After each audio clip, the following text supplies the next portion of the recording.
brains love to play tricks on us.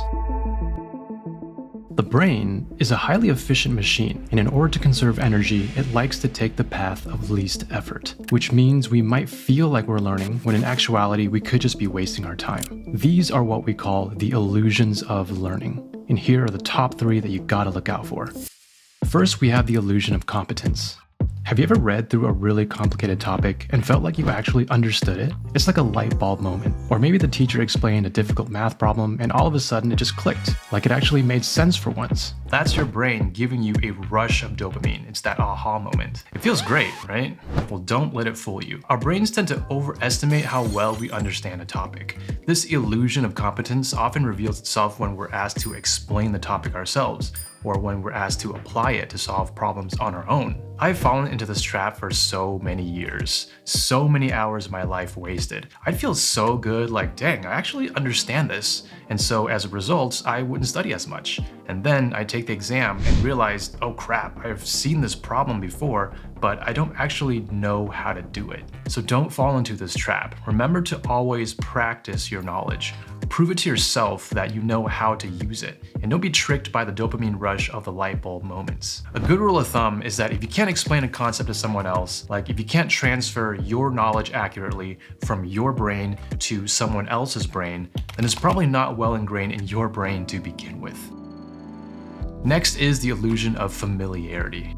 Have you ever started reading a flashcard and instantly you knew what the answer was before you even finished reading the question? Well, you probably saw a buzzword or a phrase in the question that immediately triggered your memory. This is because you've seen that flashcard so many times that you've just rote memorized it. So look at this real quick. This is the example we like to use in our Study Quest course. We'd show this partial question on one side of the flashcard, and immediately a bunch of students would already know the answer without even seeing the entire question, because this buzzword right here triggers your memory. You're used to seeing these 2 words in association. And don't get me wrong, this trick is great for memorization, but in most classes, especially in college level and higher, we're expected to master our knowledge one step further than just memorization. Sure, it feels great to be able to breeze through your flashcards effortlessly, but sometimes you gotta take a pause and ask yourself, do I really understand this concept, or did I just memorize it? Another common scenario for me was when I did so many practice problems that I started to memorize the exact order of the answer choices,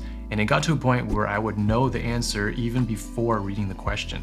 That's the illusion right there. Sure, I know the right answer to this practice problem, but do I know the reason why that answer is right? What if on the exam they ask the same question, but they change one word or one variable, and now it's asking something completely different? Would you still understand it enough to solve it? Well, I have 2 tips for you here. First, you want to make sure to mix up your study techniques. This is a strategy called interleaving. Don't just rely on a single technique like flashcards. You want to mix it up. Try teaching, mind mapping, blurting, practice problems, group study sessions, or all the above. For those of you who go to the gym, it's a very similar idea to muscle confusion, where you do different exercises targeting the same muscle so that the body doesn't get used to it. The same idea here is that you don't want your brain to get used to seeing the trigger words or phrases by studying the same information in the same way and in the same context. It's great for memorization, don't get me wrong, but it can be very deceiving when you want to understand what you're learning at a deeper level. The second tip is to keep track of your confidence levels. When you answer a flashcard or a practice problem, always ask yourself, are you sure? How confident are you in your answer? Because if you're not confident at all, then you basically took a guess, right? You got lucky, which means that on the exam, you'll have to depend on luck to get the answer right again. So if you're not confident about your answers, it's probably because you're just relying on rote memorization. Instead, learn more about the topic so that it makes sense. Read further, use ChatGPT. Yes, this is the right answer, but why is it the right answer? If you can find some sort of logical explanation or scientific basis, then you'll understand it at a deeper level. Next, we have the illusion of productivity. Have you ever spent an excessive amount of time studying, yet your grades and scores don't reflect the amount of effort you spent? Maybe you spend more time studying than all your friends, but somehow they always get better grades. I used to be one of those students who went to the library earlier and stayed later than most people, and I still wasn't performing as well as them. And that's when I started to realize that it's not about the time you spend, it's about how you spend your time. I used to severely misjudge the productiveness of my study sessions. I used to think that the more physical things I did, the more productive I was. If I managed to write 10 pages of notes or made 100 flashcards, or highlighted and underlined all my summaries, then I would feel so accomplished. But that's where the illusion of productivity comes in. Just because we look physically active, like we're writing a ton of notes, we're highlighting, we're coloring, and all these things, just because we look active on the outside doesn't mean that we're actually active on the inside.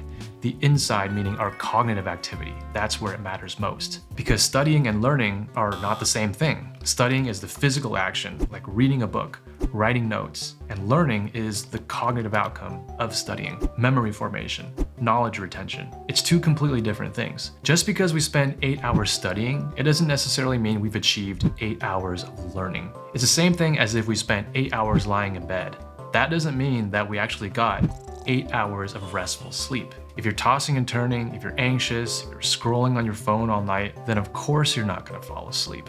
So how do we ensure that our studying equates to learning? We have to start measuring our study sessions by how much knowledge we're retaining. And I know it can be tricky because for much of our lives, for me it was elementary to high school, we are led to believe that studying is supposed to look like busy work. Like I remember in elementary school when my mom would come home from work and check in on us to see if we're studying. And of course, me and Matty were just playing video games all day, right? But when she comes into the room to check on us, we gotta make sure that we are looking busy, that we look like we're studying and working hard. And a lot of teachers still encourage this busy work as well, right? They encourage you to write more notes. We're actually graded on our notes. We're brought up in a system where it can be easy to mistake busy work for real work. But if you're not actually doing the critical thinking, then the notes are gonna be useless and you're probably not even gonna look at them again later on. So we gotta realize that spending time on superficial tasks like rewriting notes and highlighting and all this busy work, it only makes us feel productive.